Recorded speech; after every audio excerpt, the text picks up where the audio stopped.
नमस्कार, जय हिंद। आप सभी का फिर से स्वागत है हमारे यूट्यूब चैनल में।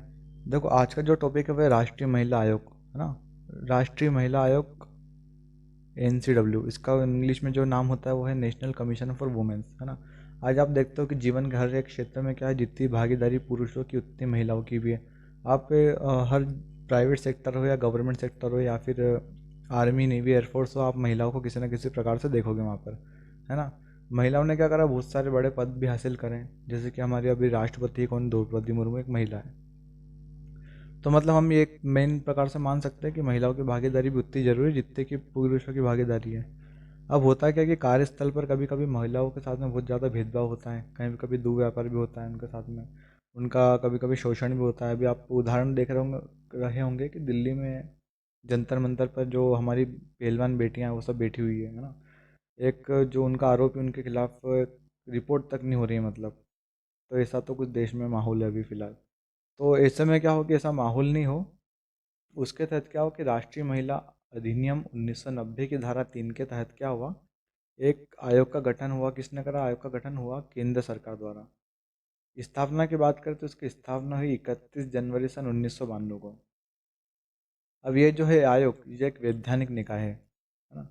इसका प्राथमिक उद्देश्य क्या है? उपयुक्त नीति निर्माण, मतलब जो कानून बनता है वो, और विधियाएं, मतलब जो संविधान में पहले से महिलाओं के लिए कुछ कानून है वो सब, है ना, से उपायों के माध्यम से महिलाओं को उनके उचित अधिकारों को सुरक्षित करने में सक्षम बनाना और जीवन के सभी क्षेत्रों में समानता एवं समान भागीदारी हासिल करने में सक्षम बनाने की दिशा में प्रयास करना है। तो ये जो है, ये उसका उद्देश्य हो गया राष्ट्रीय महिला आयोग का। अब अपन क्या करते हैं, इसका संयोजन देखते हैं कि आखिर इसमें है कौन कौन, अध्यक्ष, सदस्य वगैरह, ये सब, है ना। तो इसमें सबसे पहले क्या होता है, एक अध्यक्ष होता है जो कि महिलाओं के लिए कार्यरत, जो मतलब पहले से महिलाओं के लिए कुछ अच्छा काम कर रहा है, उनको क्या करते हैं, अध्यक्ष चुन लेते हैं, है ना। नियुक्ति कौन करता है? केंद्र सरकार, आप सभी को मालूम है। अब देखो, अब आपके मन में एक विचार आ रहा होगा, कभी आपने महिला आयोग पढ़ा होगा तो, कि महिला आयोग में जो अध्यक्ष रहेगा, क्या उसका महिला होना जरूरी है? क्या पुरुष नहीं हो सकता क्या? तो देखो, ऐसा जरूरी तो नहीं है अभी तक, लेकिन जब से आयोग गठन हुआ, जब से अभी तक क्या महिलाएं इसके अध्यक्ष रह चुकी है।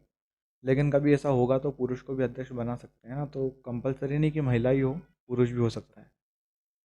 फिर इसमें क्या है, 5 सदस्य जो सामाजिक संगठन, पत्रकार, उद्योग, शिक्षा, स्वास्थ्य आदि क्षेत्रों से आते हो। अब इसमें जरूरी यह है कि एक सदस्य जो इसका होना चाहिए अनुसूचित जाति से होना चाहिए, और एक सदस्य जो होना चाहिए वो होना चाहिए अनुसूचित जनजाति से। इस ना, फिर आयोग में क्या होगा कि 5 और एक 6 सदस्यों के अलावा एक सदस्य और भी रहेगा, वो रहेगा सदस्य सचिव। ये कोई सामाजिक कार्यकर्ता भी हो सकता है या फिर सरकार का द्वारा लोक सेवक भी हो सकता है। रही बात नियुक्ति की, तो नियुक्ति इनकी करवाती कौन? केंद्र सरकार। त्यागपत्र भी इनको देती है केंद्र सरकार। क्या केंद्र सरकार को त्यागपत्र सौंपते हैं। कार्यकाल की बात करें तो इसमें कोई बंधन नहीं है, केवल 3 वर्ष इनका कार्यकाल है, जैसे कि हमने मानव अधिकार में पढ़ा पढ़ा था कि 70 वर्ष और 3 वर्ष, है ना। ठीक वैसा है इसमें। क्या, इसमें उम्र सीमा नहीं दे रखी, लेकिन इनके वर्ष तय कर रखे कि कोई भी पद जो धारण करेगा 3 वर्ष के लिए करेगा, और इसमें पुनर्नियुक्ति भी हो सकती है उसी व्यक्ति की। फिर क्या होगा कि इनको बर्खास्तगी कैसे करेंगे, तो साबित कदाचार के माध्यम से केंद्र सरकार इनको हटा देगी। अब इसमें क्या होती है, नॉर्मल जांच होती है, सुप्रीम कोर्ट, हाई कोर्ट की जांच नहीं होती, बस नॉर्मल जांच के आधार पर अगर कोई दोषी पाया जाता है तो उसको क्या करते हैं, ये लोग हटा देते हैं। अब इसके कार्य और शक्तियों के बारे में जानते हैं कि आयोग का कार्य और शक्तियाँ क्या क्या है। तो ये जो आयोग है ना, संविधान और अन्य विधियों के अंतर्गत महिलाओं की सुरक्षा से संबंधित सभी मामलों का अन्वेषण और परीक्षण करता है ना। जितने भी महिलाओं के अधिकार के संबंध में जितने भी कानून और विधियां हैं, उन सब पे क्या करता है, ये रिसर्च करके और उनका परीक्षण करते हैं कि ये वर्तमान में जिससे महिलाओं को लाभ हो रहा है या नहीं हो रहा है। फिर ऐसे कार्यों की क्या करते हैं, वार्षिक रिपोर्ट तैयार करके केंद्र सरकार को सौंपते हैं, है ना। और केंद्र सरकार क्या करती है, इनको संसद में रखवाती है ना। ऐसी रिपोर्ट में महिलाओं की दशा सुधारने के लिए सुझाव होता है ना। जैसे कुछ अनुच्छेद हो गए, उनमें ये क्या करते हैं, संशोधन करने का बोलते हैं कि देखो, इसमें अगर ऐसा सुझाव आप रखोगे तो महिलाओं की स्थिति इससे बेहतर होगी। तो ऐसा सुझाव देने के बाद में क्या करता है, जिससे प्रभावी क्रियान्वयन की अपेक्षा की जाती है। फिर महिलाओं से संबंधित किसी अन्य विधियों के अंतर्गत उल्लंघन हुआ हो तो उस मामले के समुचित प्राधिकारियों के समक्ष प्रस्तुत करना।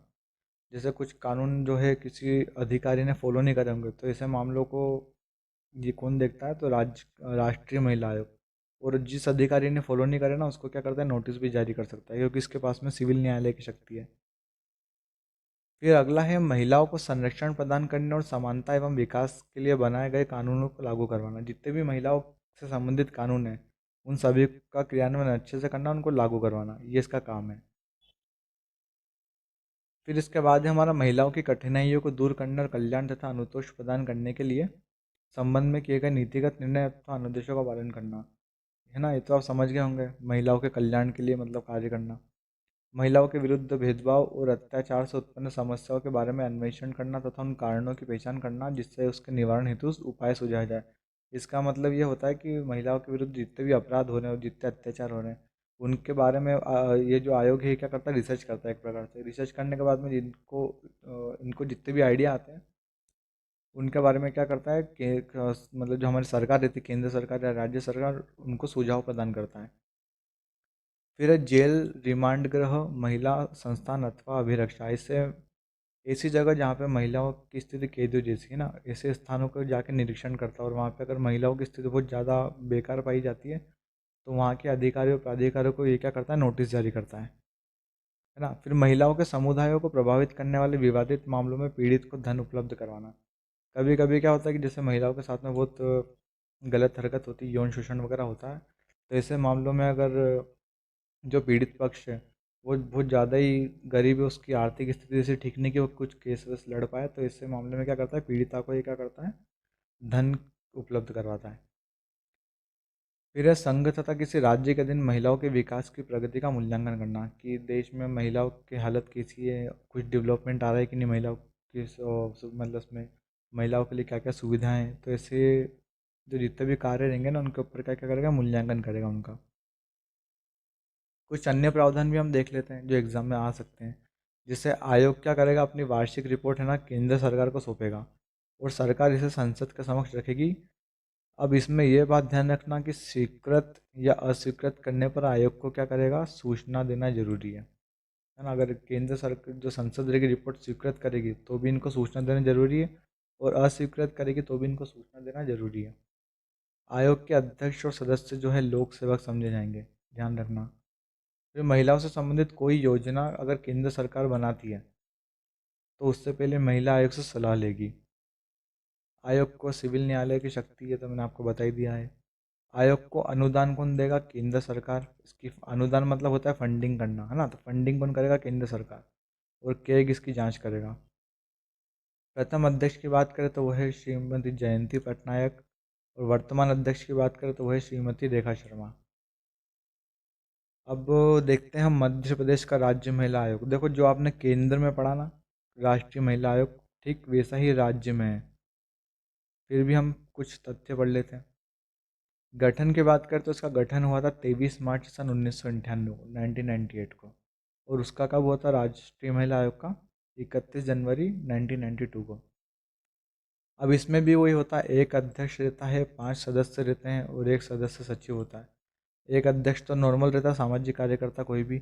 5 सदस्य जो रहते हैं अशासकीय रहते हैं, है ना, मतलब किसी भी क्षेत्र से आते हैं वो। और एक सदस्य सचिव जो रहता है ना वो सरकार का रहता है, तो शासकीय रहता है वो। अध्यक्ष को राज्य कैबिनेट मंत्री का दर्जा है और सदस्यों को राज्य मंत्री का। ये ध्यान रखना, इसमें कन्फ्यूज़न करने के लिए आपसे एग्जाम में पूछ सकता है। जैसे राष्ट्रीय महिला आयोग के अध्यक्ष और सदस्य रहेंगे उनको क्या लोक सेवक का दर्जा प्राप्त है, लेकिन जो राज्य का है ना उसके अध्यक्ष और सदस्य जो है उनको राज्य कैबिनेट मंत्री और मंत्रियों का दर्जा प्राप्त है। फिर अध्यक्ष और सदस्य की योग्यता क्या है, देखो विख्यात अभिवक्ता मतलब एडवोकेट होना चाहिए, सामाजिक कार्यकर्ता भी हो सकता है, स्वास्थ्य और शिक्षा के क्षेत्र से भी हो सकते हैं, है ना। कार्य जो है राष्ट्रीय महिला आयोग जो कार्य करते हैं बिल्कुल वैसे के समान है, क्योंकि ये भी महिला आयोग है एक प्रकार से। फिर राज्य महिला आयोग के प्रथम अध्यक्ष कौन थे, तो वो थी हेमवती पोड़ते, तो ये आपको ध्यान रखना, एग्जाम में पूछ सकता है। फिर वर्तमान अध्यक्ष की बात करें तो वो है श्रीमती शोभा ओझा, तो ये भी आपको ध्यान रखना है। तो आज का वीडियो जो था हमारा इतना ही था, और बहुत जल्दी मिलेंगे किसी अच्छे वीडियो के साथ में। जय हिंद, जय भारत।